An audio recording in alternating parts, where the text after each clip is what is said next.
I was hoping to rely on you to do all the talking because of my my jogging cough, but it hasn't really resurfaced. So I guess you're the bigger victim today. So we can take it easy on you. I'll pull all the stops out to be the most entertaining one. I know it's going to be a challenge, but I'll tell you, I did this other podcast, Jackie cheater. Shut up. I plugged our podcast. I think we got a few more downloads out of it. This is what cheating husbands say. I mentioned you were really nice. I did it for us. And it made me realize how much editing I do. Right. Because I feel like I sound like an idiot in that because I just... I see. You weren't edited enough. I wasn't edited enough. Yeah. So don't listen to that trash podcast. So it doesn't have high production values like this. I was really hoping that like the people who run the Criterion Collection would hear it and then I'd get some free DVDs out of it. But your invite hasn't shown up yet. Well, maybe you didn't say your email address clearly enough. Which is... saintmisbehavinpod@gmail.com. This is not part of the podcast. Just what? This is delightful. I've accused you of cheating. We've used a good analogy. I think you should keep it in. I'm probably not gonna. Hi, everybody. This is as spontaneous as it's going to get. Hi, everybody. Welcome to Saint Misbehavin', the podcast about saints from people who aren't. My name is Matthew Shadorn, and I am joined, as always, by my co-host and chief researcher and person who has learned the hard way not to eat on microphone, Anna Domini. Anna... How are you doing today? I'm good. I got a belly full of porridge, so that we spared the audience that ordeal. Yeah, that audio is lost forever. In the annals of horror. Yeah, I'm okay. I was gonna say I'm a bit under the weather, but I think you are more so. So I should leave that to you. Well, yes, I don't have COVID. That's the headline. I mean, it doesn't matter if you did to our listeners. We can't hurt you from here. You cannot get COVID through the internet, despite what a lot of conspiracy theorists have been telling you. 5G will not give you COVID. Or will COVID give you 5G? I never quite got what was See, I think, if you get a vaccine and it gives you more connectivity, like, what's the problem? I really don't see any downside to that, frankly. The government's tracking where I'm going, guess what? I didn't leave the house today. Good work, government. I don't know. I don't have COVID. I do have probably a nasty chest infection, which is kind of a return to the early days when I first moved to Britain, where I got a chest infection every couple months. And you weren't exactly in the most temperate bit of the States. Like, you could, originally from New Jersey. It's not like you're used to warm climates and then you came to cold Britain, like a lot of people. Fair. I had spent the previous 8 years in the South, which is much warmer. But I don't maybe know. You needed the cold to like get the racism out of you then. Yes, it's been a purging of racism. Yeah, because there's no racism in this country. I think what it is every building in Britain is like 200 years old and is full of black mold. And then that's what's slowly killing me. Oh, okay. That's not what you should really look up what that is. I'm worried about your coughing. So anyways, but yeah, so that's the miraculous thing is that somehow, despite the fact that case numbers are higher than they've been in months and months and months, somehow I have not gotten COVID. Yeah, which, keep wearing your masks out there, folks. It is not, I feel like an idiot now. I walk around I go into someplace, I'm the only person in a store wearing a mask, but look who's got the last laugh. Last laugh that turns into a cough. Yeah, the last laugh that turns into a hacking cough keeps me up all night, and it is making my wife, who is still having to get up to breastfeed our baby multiple times a night, very annoyed because I'm also waking her up with my cough, and so you're just the worst. I am kind of the worst. Which is, that's what this is all about. This is not being a saint. This is a podcast about, if anybody's new, this is a podcast where we talk about saints and we try to understand what makes someone good by examining people who have been officially canonized as saints. Oh, is that what I thought we were just trying to bring down the whole Catholic Church. That's what I've been doing. We can do two things. I've misread the brief. I'm sorry. Gonna have to make some quick notes on this episode.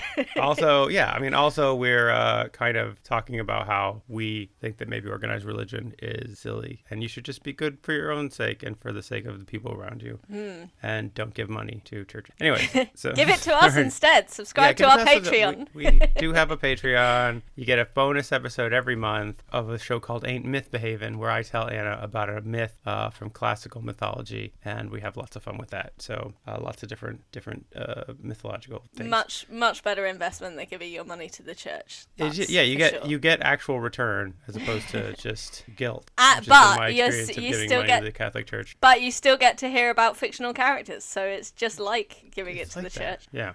Anyways, Anna, did you do anything particularly saintly or have anything miraculous happen to you this week? Well, I managed to double quit a job, so that was quite miraculous. So I quit my job 5 weeks ago. Right. But you can't just quit. I had a 2-month notice period. Which I think is a bit insane. Yeah. Can I say that is an insane thing to have a 2-month, especially you've been at the job for less than a year. Yeah. Well, so I'd been at the job for 2 months when I started my 2-month notice period. Okay. See, then they should just let you go. Yeah.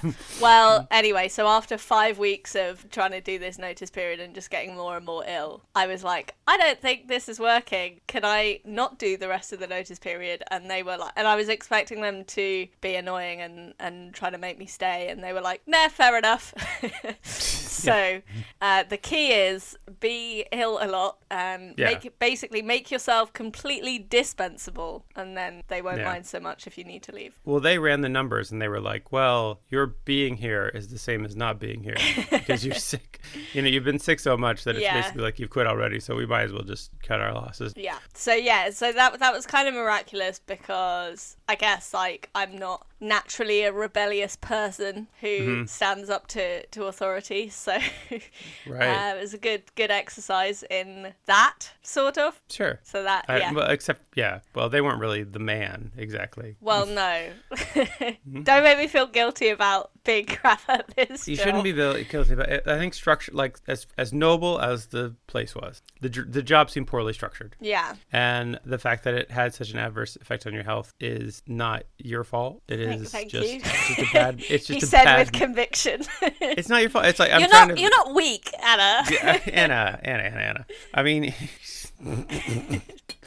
look, I'm not saying you're a loser. This is what I want. That's the top line. Because that would be quite rich. So yeah. Listen, I get this. Like, sometimes jobs are bad fits. It is not about necessarily the work that needs to be done. It's not necessarily about the place where you work. It's just sometimes things are a bad fit for any number of reasons that can't be quantified. And I think that quitting early on is better than if you were like 3-4 years into a job where you're just like, I hate it every day, and just making yourself miserable for 3 or 4 years. Sure. I got a friend who's stuck in a job for like he hates it, and it gets worse and worse every day, and every day we're all like, quit your job. Yeah. And he just is like, yeah, but I'm doing this thing, and I don't know. I think eventually he's like hoping that if he hangs on for about 2 more months, he might run the place. The CEO. It seems like everybody else is quitting. Right. Oh, wow. You should quit too. It sounds bad. Yeah. Anyways. That does not sound like a healthy strategy. That's the problem though, isn't it? Bills, rent, capitalism. It's all the thing.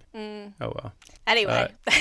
But hey, if that's not what we're talking about right now. We are talking about saints. So Anna, today is October 24th, 2021. Yes. Who is today's saint? Well, we're actually going to look at tomorrow, the 25th of October, and we have multiple saints. It's going to be like an antipasti selection of saints. Oh, just an amuse-bouche of saints. Yeah, it's like a little selection of... With special emphasis on the amuse, hopefully. A taster. Good one. Well, you'll be the judge of that, I guess, as ever. Right. So, on this day in 285/6, we're not sure. We know the exact day, but not the exact year. That is kind of funny. I feel like this happens a lot. Like, we're like, it's definitely October 24th. Yeah. But it is one of 7 years.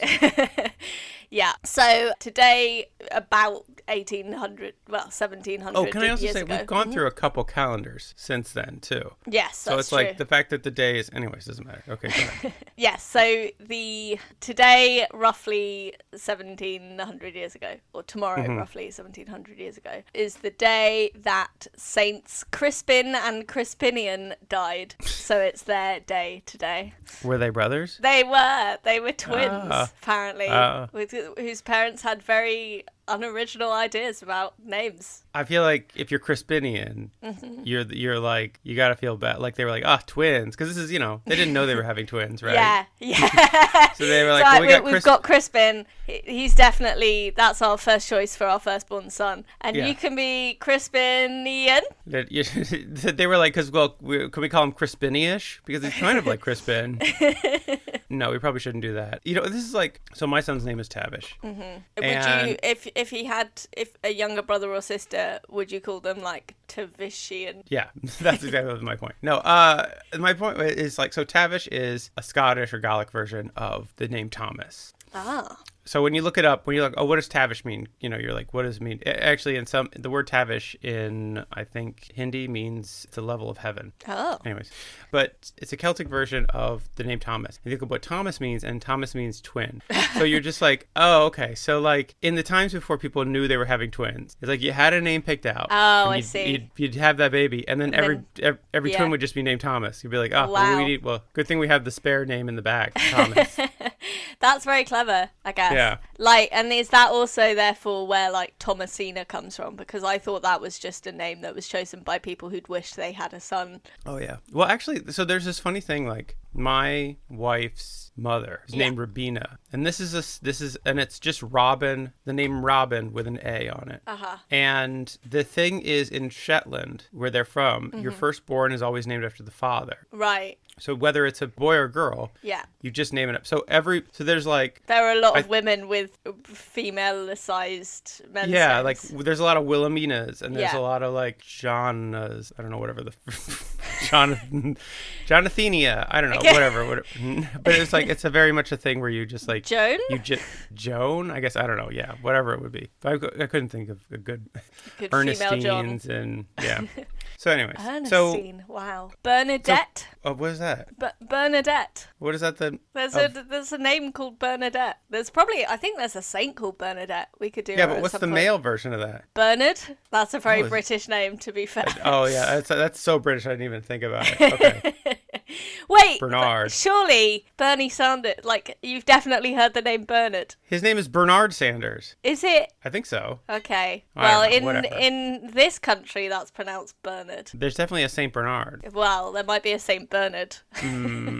Anyways, so we got way off track here. So Crispin and Crispinian. Yes, also known as Crispin and Crispianus. Right. I thought you'd want to know that. I didn't, but thanks.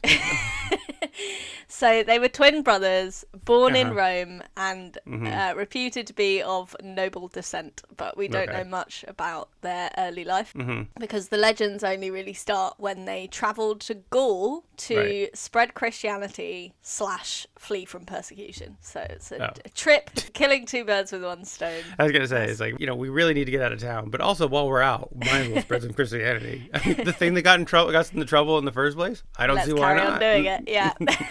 It's like, yay, they can only hang us once, right? So let's go. Wow, so foreshadowing there, Matthew. So, they went to Soissons in Gaul, i.e. France. Oh, Gaul is France. Yes. Did you not know that? I didn't realize it. Okay. I mean, I did know that, but then I didn't know. No, I didn't. Okay. Well, because we're in the 3rd century, so it's all the Roman Empire. So I don't. I guess maybe this was before Gaul was Roman, and that was why it would be safe. I don't know. But anyway, they converted people by day, and by night they dancers. Well, almost. They made shoes to support their work and also to give money to the poor. Dancing shoes. Because, exactly. It's odd that they did it that way round, given that the Christianity would have been the more subversive thing, right? You'd think you'd do the thing by night that would be the thing you wouldn't want people knowing about so much. It does feel like it's a poor business choice to have just the all-night shoe store. Yeah. Where you just like you get good shoes there, but you have to be up from like 11 p.m. to 7 a.m. Otherwise, I mean, the shoe store. Quite an exclusive marketing strategy, maybe. I suppose so. They're getting those people who work at night. It's the thing, if you work at night, sometimes it's nice to work at night because then you do stuff during the day. Yeah. You run errands and things, but also like I don't know. Sometimes at night, your hours are all screwed up, and it'd be nice if there was an all-night shoe store. If there was an all-night shoe shop open. Yeah, and also, I like the idea that because it was funding their sort of charitable work. It was the original Toms, in a way. No? Okay. Okay. Yeah. I mean, yeah. Wow. What a point you've made there. Thank you. This is as deep as it's going to get, so. Okay. Their charity, piety, and contempt of material things impressed the locals, and many were converted to Christianity. They hate material things so much. Their shoes are all garbage. These are terrible shoes. Good point. Well, they're Christian shoes. They're, I don't know. Good work. Try to fuck off. Trying to make a point. Anyway, so these were dangerous times for Christians, and unfortunately, by not being covert enough in their operation, I guess, they caught the notice of Maximianus Herculeus, who had been appointed co-emperor. Sorry? That name sounds like you're overcompensating for something. I'm Max Hercules. It's like, really? Hercules to the max. Yeah. Yeah. He was co-emperor? Yeah, appointed by Diocletian, who really didn't like Christians, as we heard last week, maybe, or previous week. A couple weeks ago. Yeah, listen back to hear more about that guy. He pops up a lot. Yeah. So at first, Max sought to turn CNC from their faith by alternate promises and threats, which is always how it goes, isn't it? Do you think he starts with the threats and then he's like, I should have started with the promises? Okay, wait. It makes you really trust the promises a lot less if you start with the threats. Yes, yeah, that's very true. Hey, come on, I'll buy some shoes. Yeah, he's going to be a Christian. Oh, these look very comfy. But they were very steadfast in their faith, replying, Thy threats do not terrify us, for Christ is our life and death is our gain. And shoes are our business. I came here to make shoes and worship Christ, and I'm all out of shoes. Exactly. Thy rank and possessions are naught to us, for we have shoes. No, for we have long before this sacrificed the like for the sake of Christ, and rejoice in what we have done. If thou shouldst acknowledge and love Christ, thou wouldst give not only all the treasures of this life, but even the glory of thy crown itself. In order I love this. They're like, as like a real Hail Mary, so to speak. They're like, actually, you came here to arrest us for being Christians.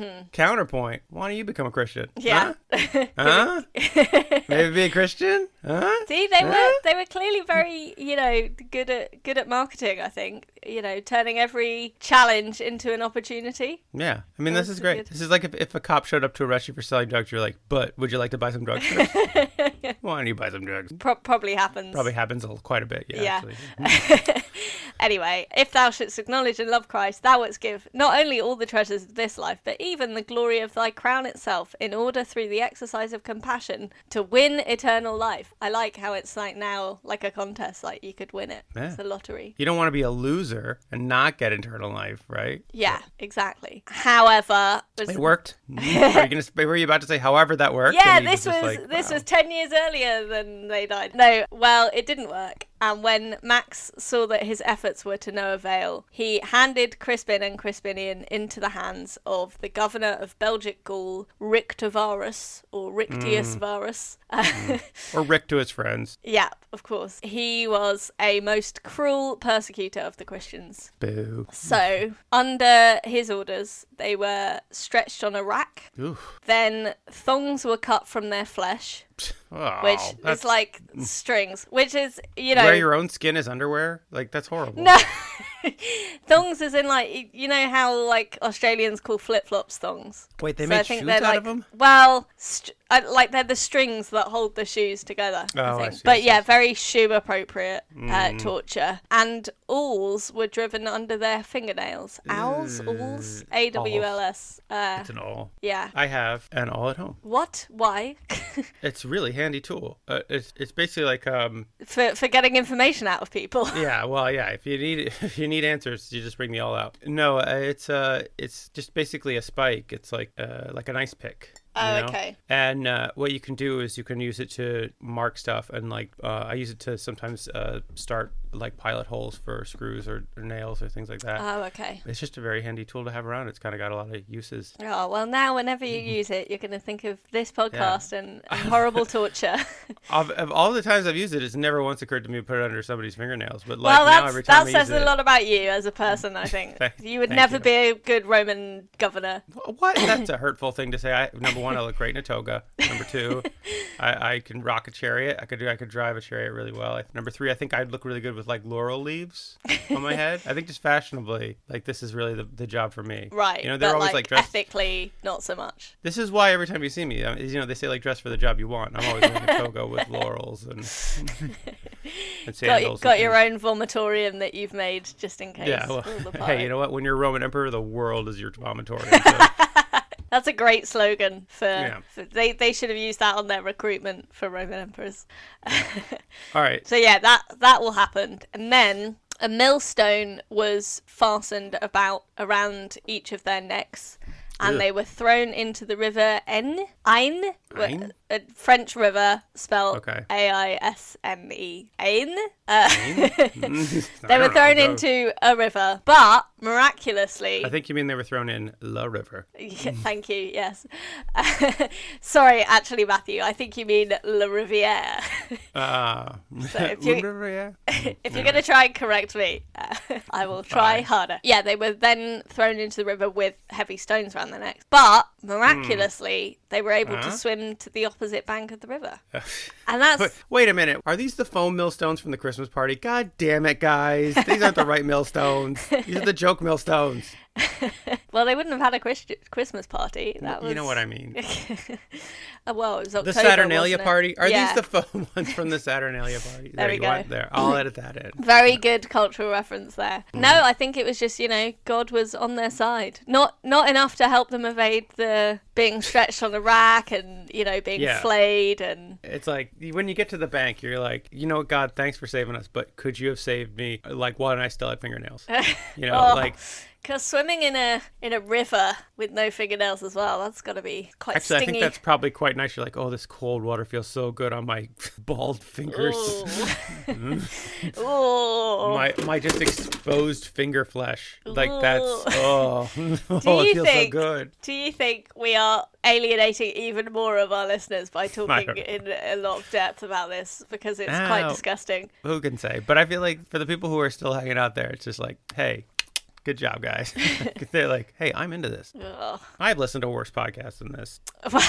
That is great backing yourself there. Thank you. Well done. So, yeah, they also apparently suffered no harm from a great fire, which Rictivarius started in despair, trying to kill himself after he wasn't able to kill them.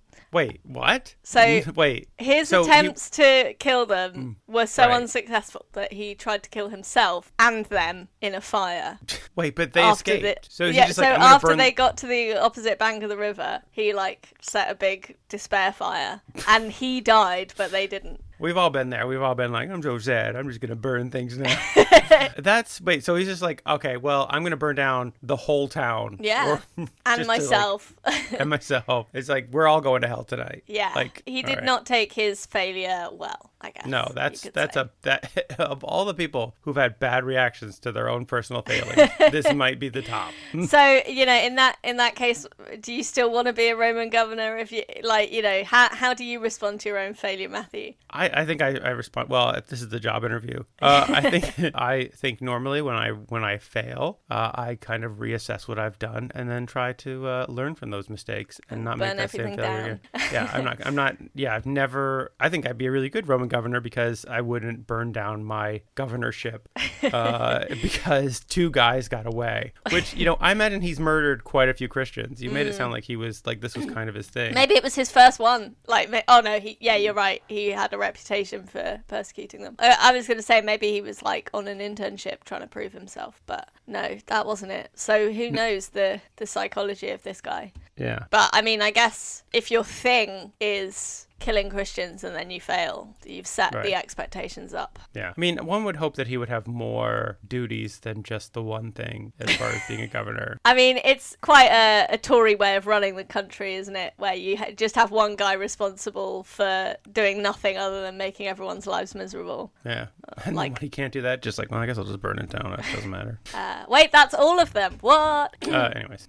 However, so after this, they were captured by Maximinius somehow, and he beheaded them. It seems like Maximinius should not have even let them go in the first place. Well, yeah, I think it's a classic case of like, oh, if you want something doing well, do it yourself. Yeah. He's like, I'm just going to delegate. Hey, you know what? What was the guy's name? Dave? No, it wasn't Dave. Rick.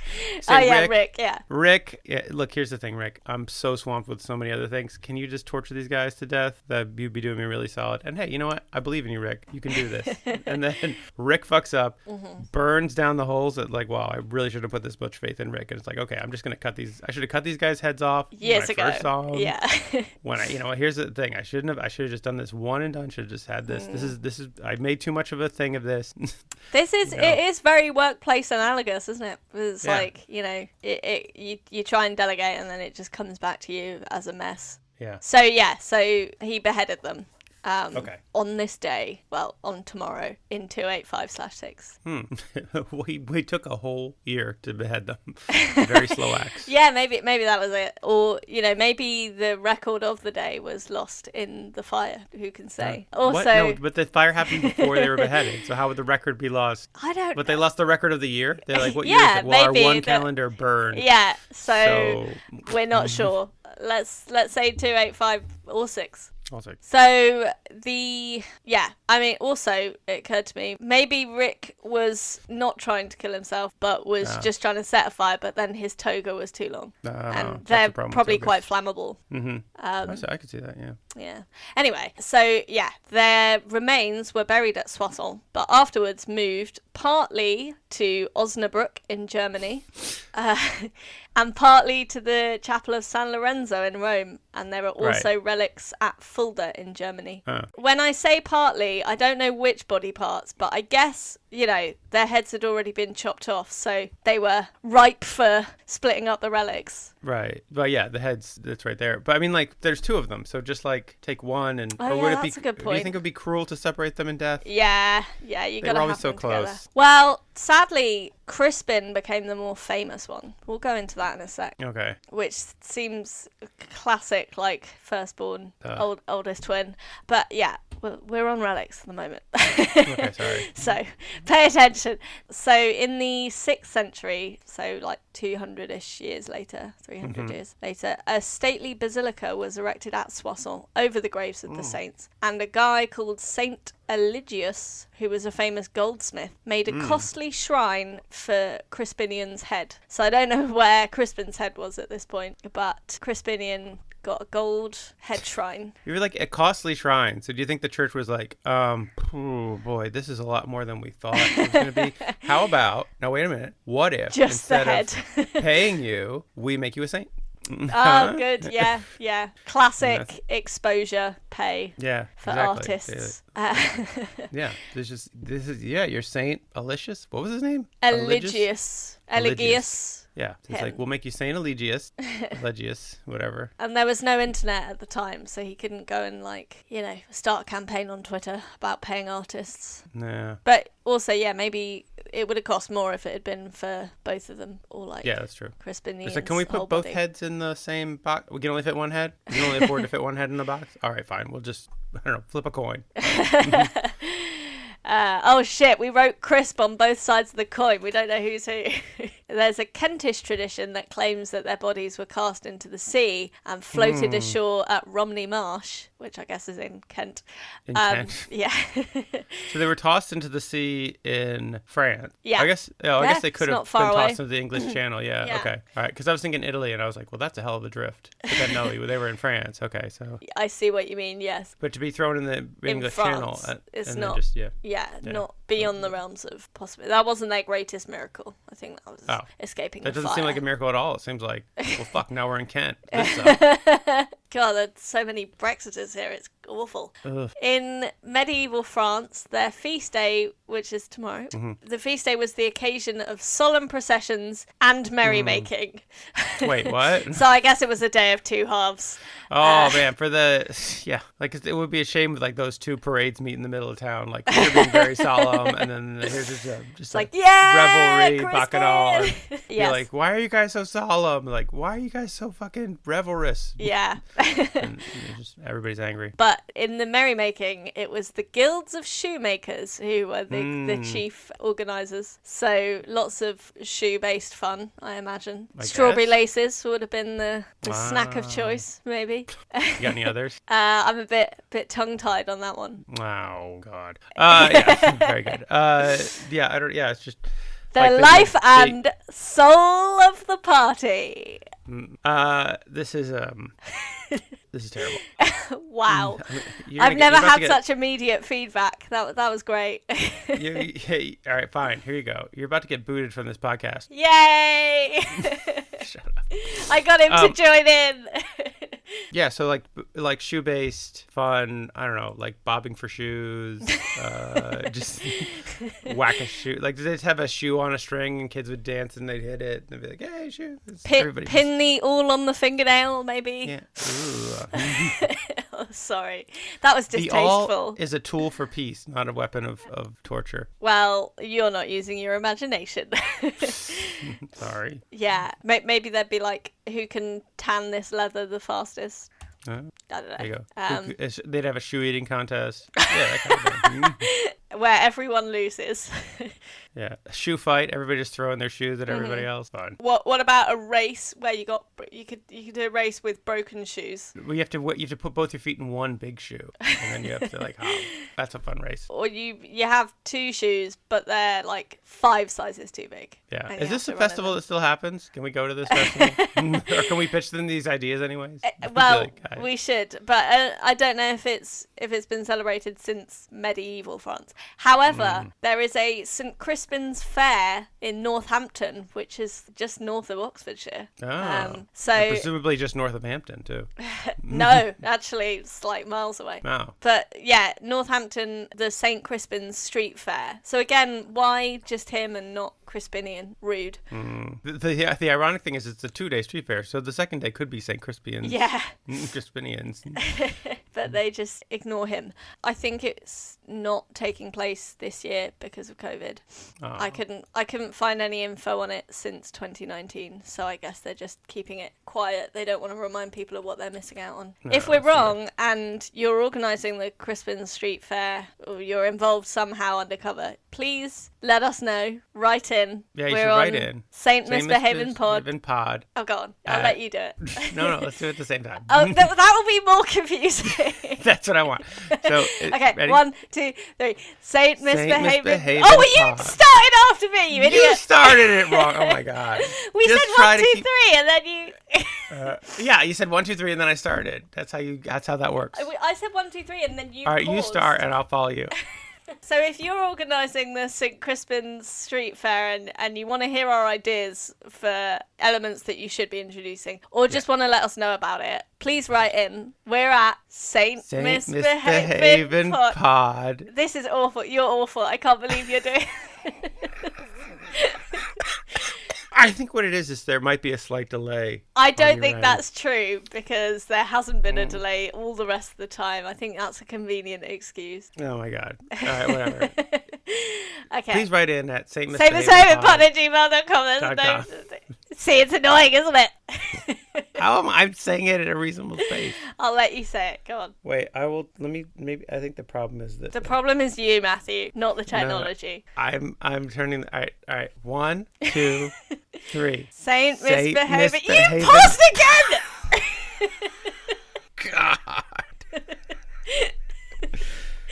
God. Oh, man. You said 1, 2, 3... Say misbehave, and I said 1, 2, 3. Say misbehave and put. So that was your fault. No, I'm trying to keep up with you. I'm trying to modulate my speed to your speed. Okay. Well, when you're editing, you can probably we could do that thing where we both clap and then you match that up. Right? That's the thing that happens. I know that's video. That's how that works. It works on the thing, yeah. Okay, so we'll do 3, 2, 1, then a clap, then we'll say it, and then you can edit it so it sounds like we're saying it at the same time. You ready? Yeah. Okay. I feel like you're not really ready. I don't know why. I feel like your heart's not in this. Okay, 3, 2, 1. Saint Misbehave. What? Why would you? Why did you stop? I'm just going to edit it, so it doesn't matter as long as you just get a clean version of it. Okay. Jesus Christ. Okay, last chance. Ugh. God. 1, 2, 3. Saint Misbehavin' Pod at gmail.com. There is no G in behavin', but there is in Gmail. G in Gmail. Why did you say it so slowly? Because you were saying it so slowly. No, I was copying you. Jesus Christ, can we just move on? Anyway, so hopefully you know our email address by now. Yeah. Oh, God. So, thanks for that, Matthew. In England, the day known as Saint Crispin's Day, again, erasure of Crispianus.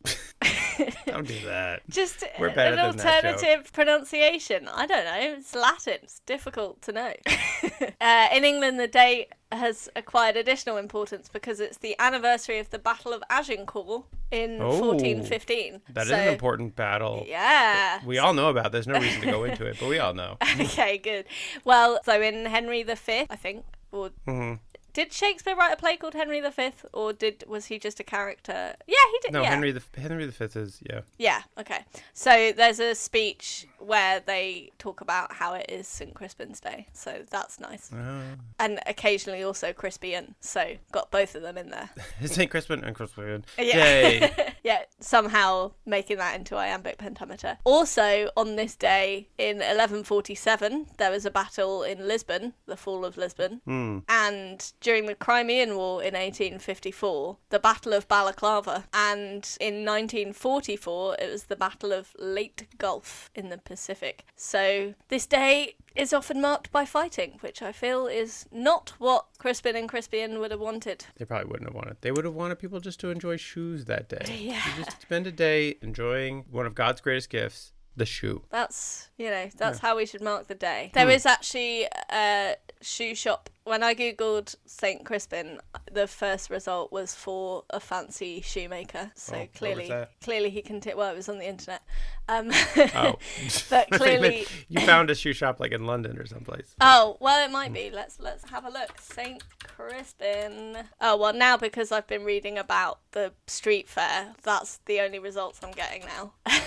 St. Crispin's Academy. Where did the shoe shop go? Genuine handmade shoes. Online boutique. Since 1985. No, I don't like any of these shoes. No. Well, that's because you're not fancy. I guess not. They're not my style. But you can have a cyber fitting. What about that? Oh, there you go. It's pretty miraculous. The miracle of modern technology. Oh, they've got retailers. They have a line of shoe called Monk. Very appropriate. Does not look like something a monk would wear.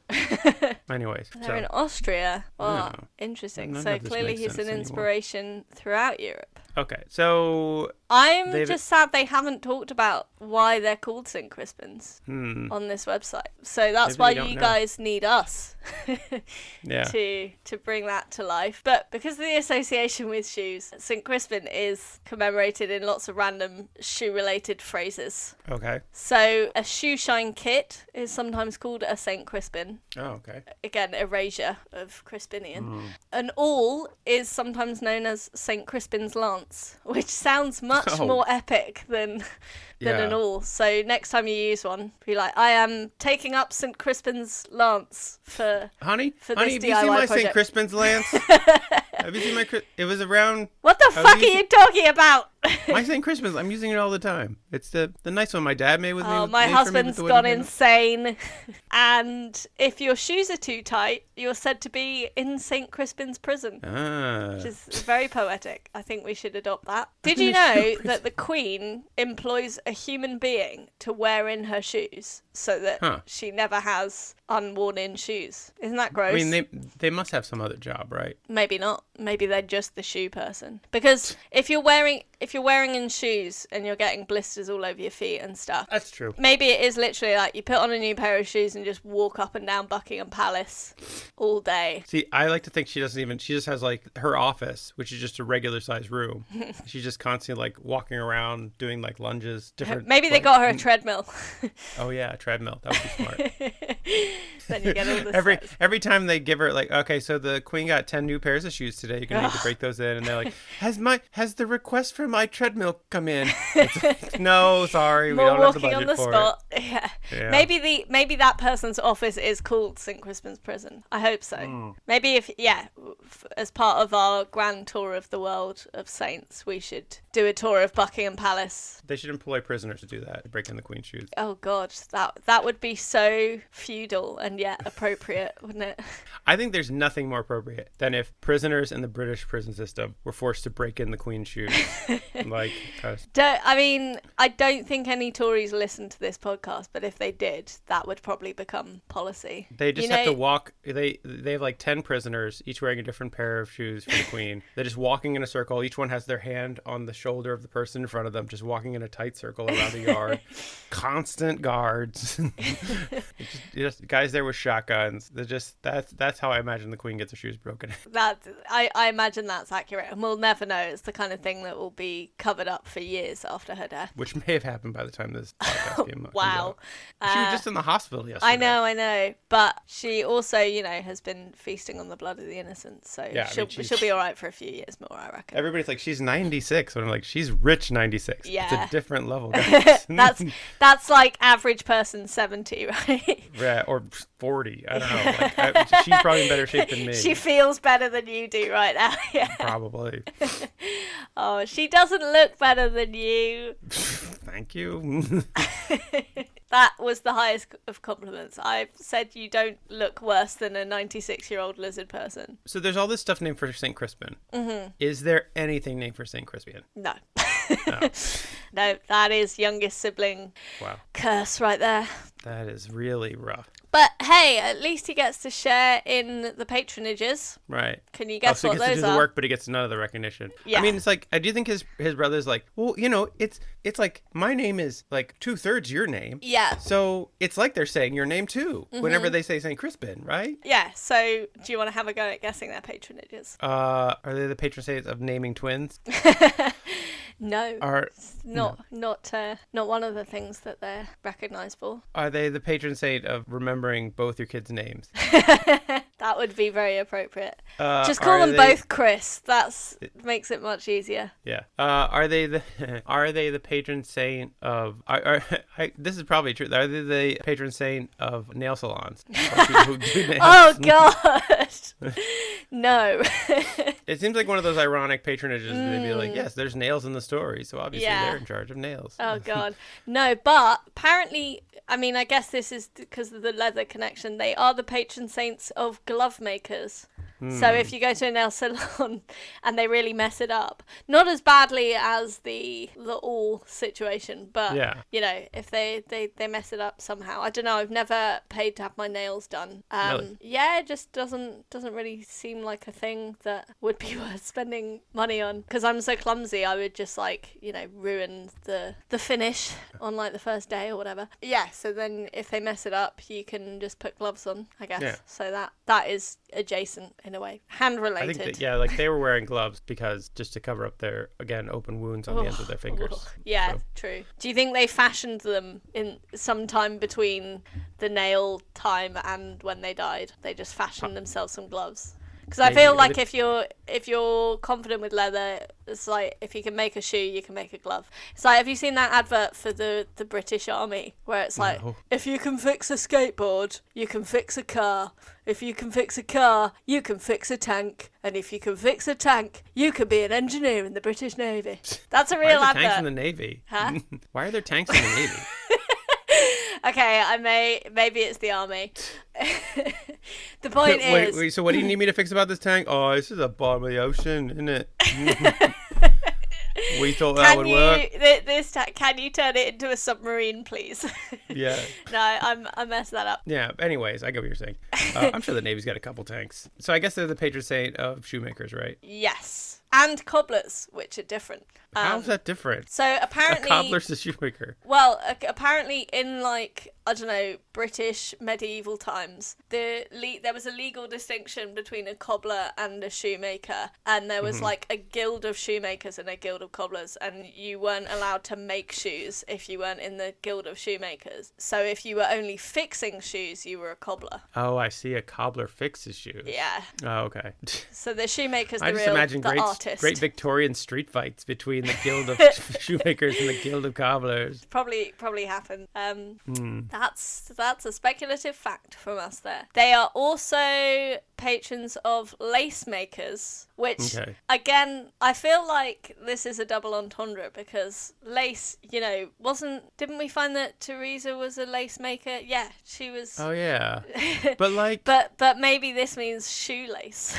I'm thinking this means shoe.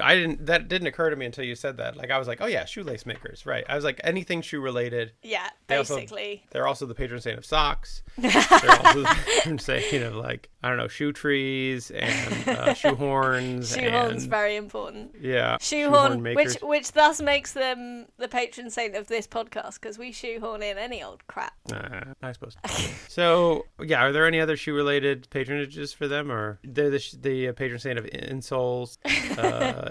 Inserts. They're also the patron saint of lifts. If you're a little short, you want to make yourself look a little taller. Oh, very good. Yeah, platforms, all kinds of shoes. Yeah. They're not actually the patron saint of shoes, which what? I guess.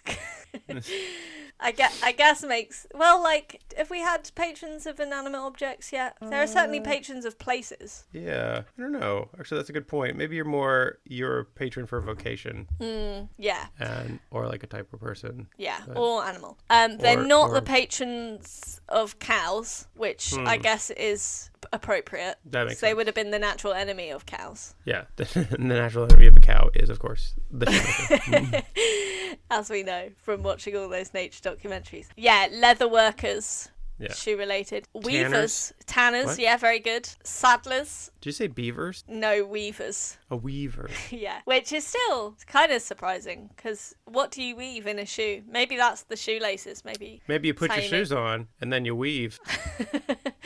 Good point. Good point. Well, then put my shoes on. Hang on, but then they could be the patron saint of everything that you would do in shoes. Walking, running. They're the patron saint of that lady who has to work for the Queen. Yeah, definitely. She's got a little Saint Crispin medal. /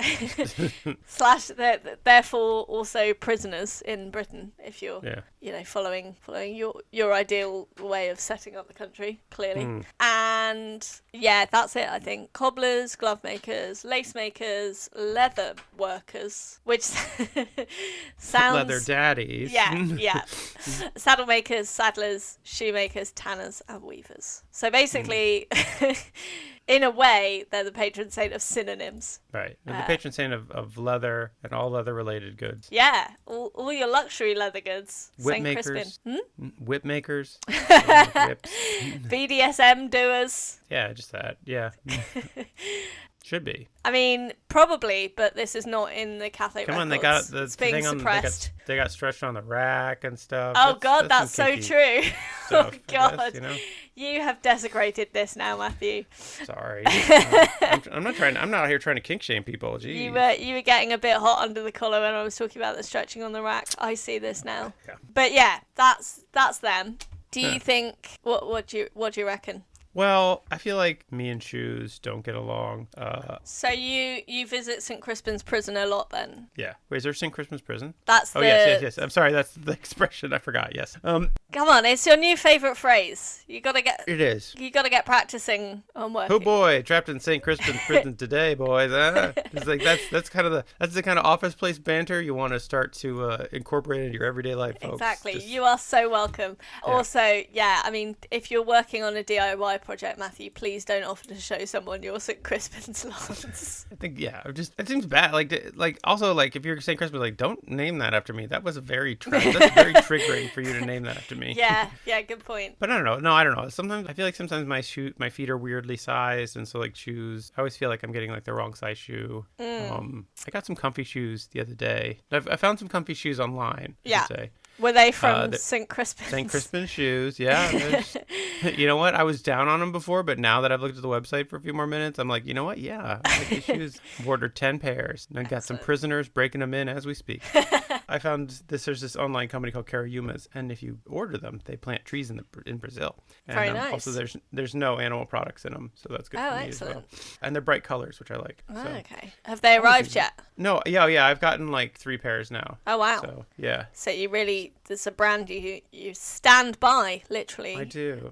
Well, the first pair I got, like I thought that I was ordering the right size, and it was a little bit too small. Oh, okay. And they're half a size up, and now they've been very nice. So excellent. I would enjoy that. But I like that they're different colors, so I can accessorize with different colors. Yes. This is the thing with when you have a baby, like a lot of baby clothes are very brightly colored. Yeah. But then you're like, when you're an adult, you're like, I don't have this many brightly colored clothes. So I'm trying to incorporate that back into my life. You're using your child as your fashion inspiration there. Mm-hmm. That's lovely. So anyways, because I also like the way that my butt looks in a diaper. You got to keep that in, I'm afraid. So, but do you think that you would ever have St. Crispin intercede for you? Or St. Crispian? Well, I mean apparently St. Crispian is wide open. Nobody's asking for his help. Anyone could claim him. So, so if you're in trouble, he's available. Yes. Whereas, Crispin's going to be all preoccupied. I mean, I have similar issues with shoes because I have bunions. Yeah. I feel like the word bunion is very misleading because it sounds like a bad onion. Horrible. Yeah.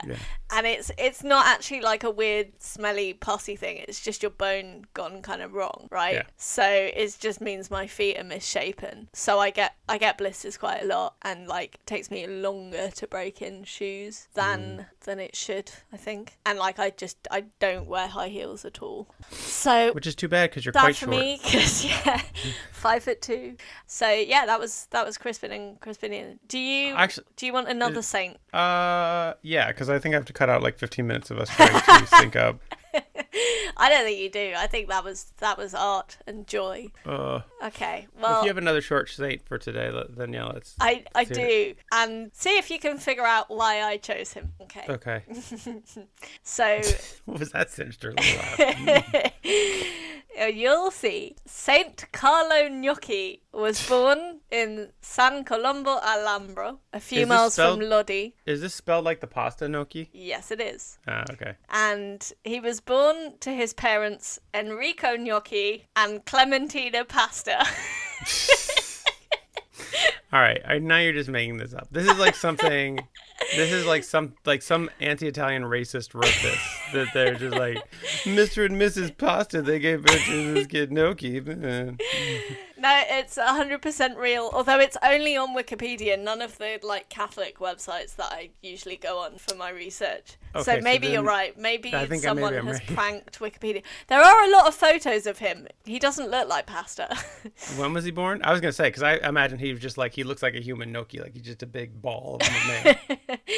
I mean, there's on his Wikipedia. There's a photo of him when he was younger, and he does look like a dish. So, yeah. He was born on 25th of October, 1902, and was an Italian priest. Oh. The youngest of 3 brothers, 3 junior gnocchis, I guess. Yeah. There's gnocchi, ravioli, and fusilli.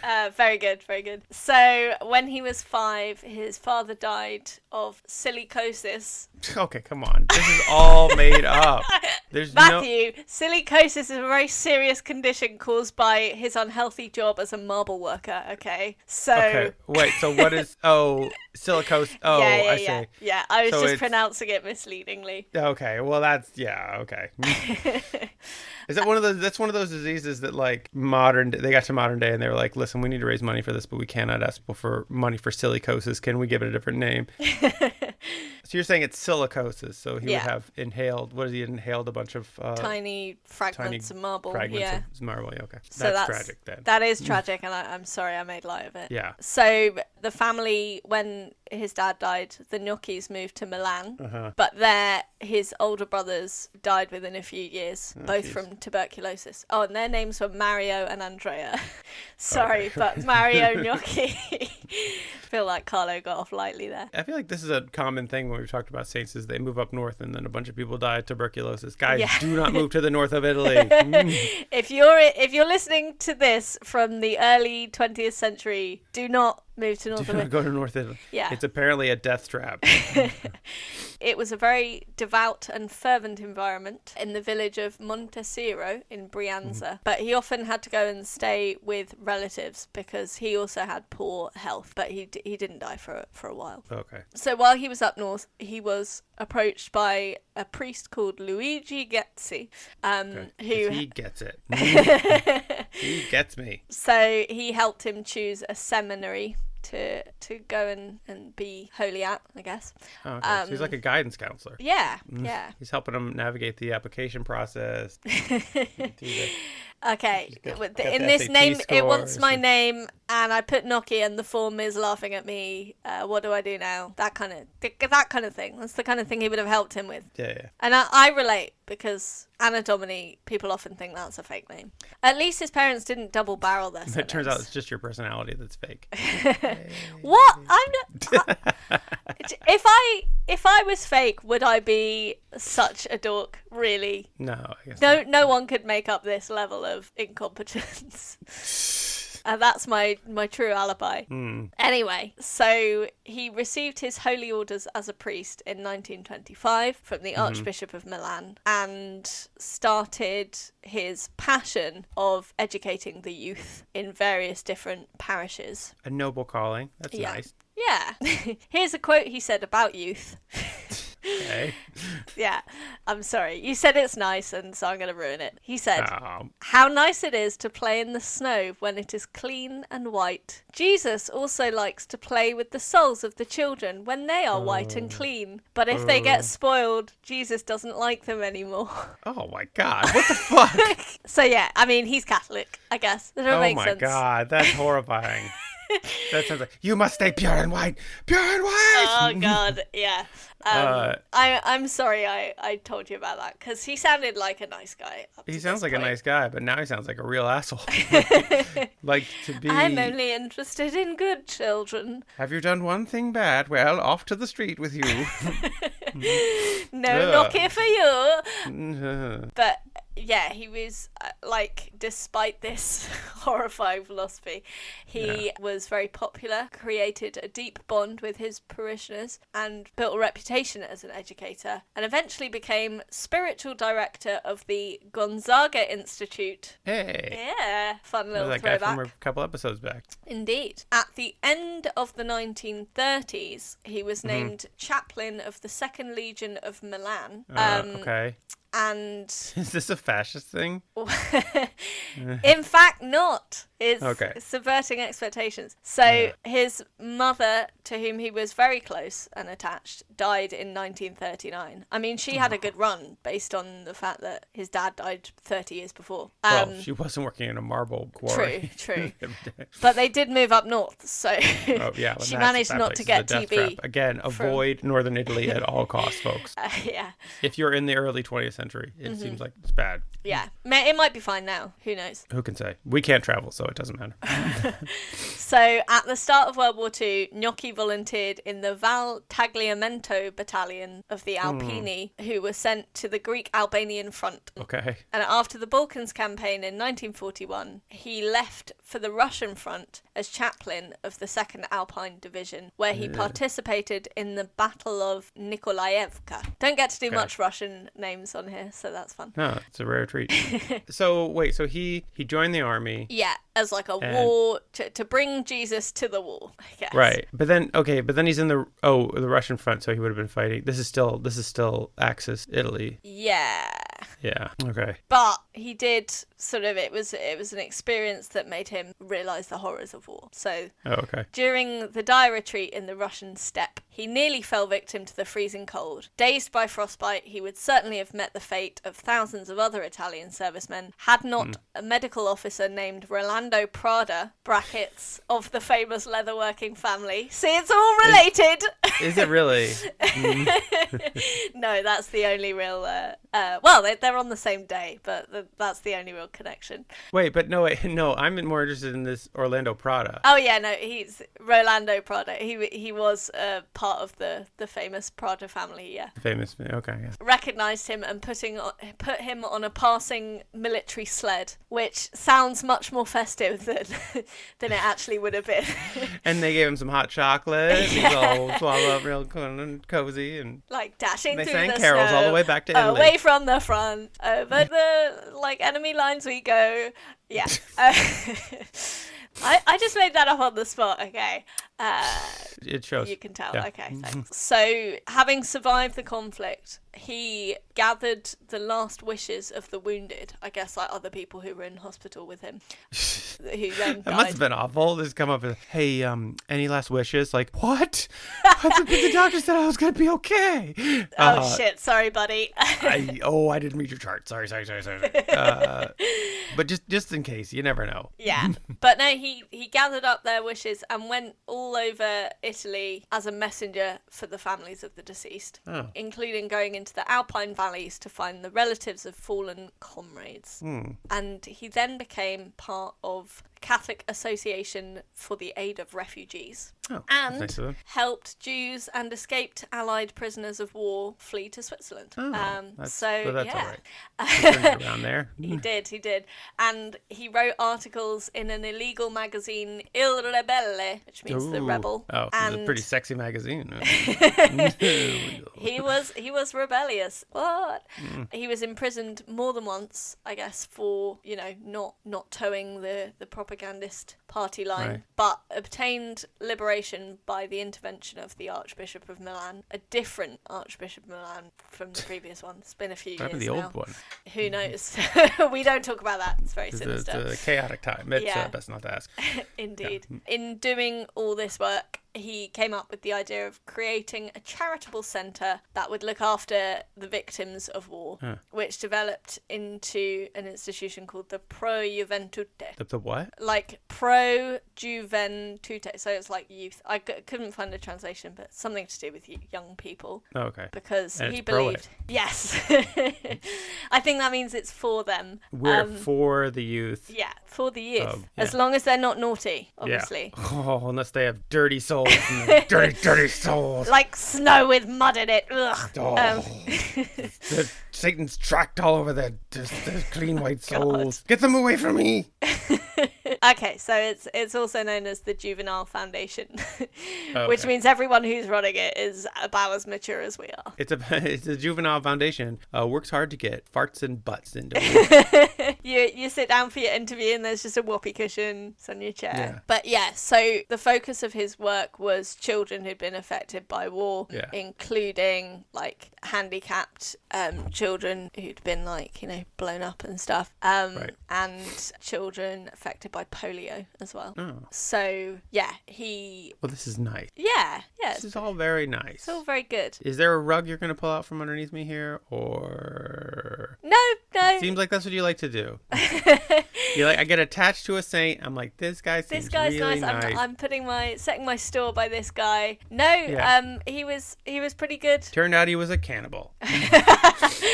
I mean, maybe in the small print, but I didn't see that anywhere. But no, he basically continued for the rest of his life setting up charitable foundations for children primarily affected by war. Mm-hmm. And yeah, worked up until his death, when sadly he had cancer and died aged 53 in Milan with a crucifix in his hand. But when he died... It was the crucifix that killed him. It was Jesus that did it. When he died, he donated his corneas to 2 blind children. Oh, wow. This guy. Yeah, right? What a sweetheart. Yeah. I've got nothing bad to say about him apart from his funny name. Yeah. Well, now I feel bad. I made fun of his pasta name. He was much loved in Italy. There's a stamp with him on it, cuddling a child. Clearly a pure snow child. Yeah, people were like, when they were drawing this, wait, are we sure this drawing of a child is pure? We'd really get upset. Indeed. So after his death, there followed years of careful investigation by the Catholic Church, and in December 2002, Pope John Paul II declared him a venerable, and 7 years later, in 2009, Pope Benedict XVI recognised a miracle that had been attributed to him, and so accepted his beatification. So he is a blessed as well as he's not a full-on saint yet. So no, he's not a full-on saint, which means we don't have any patronages for him. But he should be the patron saint of Italian restaurants and Italian food. Of gnocchi. For sure. Tasty potato-based pasta. So good. Gnocchi. So good. Probably refugees, things like that. Yeah. Well, maybe he'll become a saint, because, I mean, unlike a lot of the earlier saints, he seems to have been pretty, like, uncomplicatedly good, you know? I guess, well, I mean, he did fight for a fascist army. Yeah, but I think he regretted it. Yeah, it seems like he straightened himself out. He's like, oh, that was, uh-oh. Yeah. Sorry, that was a mistake. So let's fix that. Good point. Yeah. Good point. Yeah, he does seem like just a really nice guy. Wait, do we have any details on this miracle that was attributed to him? Sorry, no. Okay. I don't think so. Yeah, I think, in fact, I saw somewhere. Okay, in 1979, an Alpino, i.e. a specialist electrician by profession from Villa d'Ada. It sounds like an albino that lives up in the mountains. That's exactly what it is. So an electrician survived a serious accident at work and invoked Gnocchi and survived, and attributed it to Gnocchi 30 years after Gnocchi had died. So that was the miracle. Oh, okay. So yeah, that was it. Huh. Yeah. Okay. Well, that's enough. I mean, so if you do get COVID, or if it turns out your cold is COVID, but you live, right, you could invoke me, and then I could become a saint. I'll just make a note of that. Yeah, Thank that you. I invoked you. Do it now. But I mean, while we're recording, everyone will know. I was like, this is all Anna's fault. I'll invoke you, or no? Don't provoke me, Matt. Well, that's a good bonus saint. Yeah, to have. yeah. I thought, as I said, a little antipasti smorgasbord tapas, whatever your preferred amuse-bouche format being. It's a little dessert. Yeah. Right. Well, I don't know if you can have gnocchi for dessert. I don't know. You can. I think you could. I don't know. Gnocchi, I think we had the 2 crisps as starters, and then gnocchi was the main course. Ah, there you go. Very good. See, this reminds me. I made this recipe for it was Alice had found it. It was like macaroni and cheese, but it was like cauliflower and cheese and gnocchi. Okay, that sounds so pretty it was good. like the you make like this sauce, and then you have the cauliflower, and then you kind of blend it down. Oh, so it's like hidden because you don't like eating vegetables. So it's like you blend the cauliflower, so you're eating vegetables, but you don't realize that you are. It does work like that. It was quite tasty. Actually, I think this came from now I think about it, it came from a cookbook that was for like meals that you can make that you can also give to children, your baby. Yeah, so it's like, oh, okay. And that's why you liked it so much. Yeah, so it's like, oh, it's cheese, but then it's also like, oh, you can get kids to eat cauliflower without them realizing. But it was quite tasty. Yeah, we like to make gnocchi with roasted carrots, and then you just kind of mush the carrots up a bit with a bit of olive oil, and it makes a kind of sauce. It's quite nice. So yeah, so gnocchi, it's a great pasta and a great guy. Pasta. Yeah. Great pasta, great guy. There you go. Gnocchi. So, well, that's if good. any pasta manufacturers want to sponsor this podcast, they probably don't, because apparently wheat prices are going up. and so pasta prices are going up. Is that right? Yeah. The prices of everything are going up. Mm-hmm. I don't know. Late stage capitalism. We should start making shoes to fund the podcast. Or people could subscribe to our Patreon. Say it with more confidence. Subscribe to the Patreon. Anyways, or just rate reviews. More confidence and clarity. Come on. All right. Well, Anna, thank you for bringing me the tale of these three blessed, holy people. You're so welcome. Saints, three saints bound together by leather. I don't know. Indeed, they were. Yeah, I can definitely see a Catholic priest saying like, and this is why Jesus is like a shoelace, ties us together. That's the kind of thing that you'd hear. Boy, do you think that the hardest job of being a Catholic priest is just thinking of new metaphors for Jesus? Definitely. Danny once had to go to church with his grandma, and the priest described the Holy Spirit, was trying to explain the Holy Spirit, and described it as Wi-Fi. Right.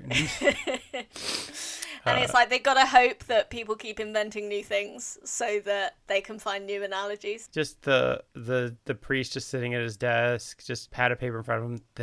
I see Jesus is like a stapler. No, wait. No, Jesus is like a pencil holder. No, wait. Somebody's like, I think just looking at things on your desk. You've got to be thinking the priest is more trying to be down with the kids. It's going to be like, how is Jesus like TikTok? Right. See, like, hey, you know what the real original Minecraft is the Bible. God, it's the real Minecraft. Surely it would be like the creation story somehow, right? Making the world in 7 days. Yeah. How long did? Yeah. Anyways. How is the Easter story like Squid Game? Oh, there you go. There you go. Yeah. Just I haven't seen Squid Game yet. No, me neither. Okay. Well, good reference then. Well, but so that was good referencing because I'm aware of it. We're top. It's in the zeitgeist. Yeah. There you go. We're so zeitgeisty. Yes, that's why we're doing the same podcast. That's what everybody wants to hear about. For sure. Anna, thanks so much for all your great research today. That's okay. Thank you for humoring me. Yeah. And yeah. It's been great to chat. Have a blessed day and a very happy St. Crispin's Day tomorrow. Yeah. And Crispinian. Crispin and Crispinian Day tomorrow. Yeah. Yeah. I hope it's the best yet. Yeah. Bye. Bye. Right. That was fun. Do you think that was okay?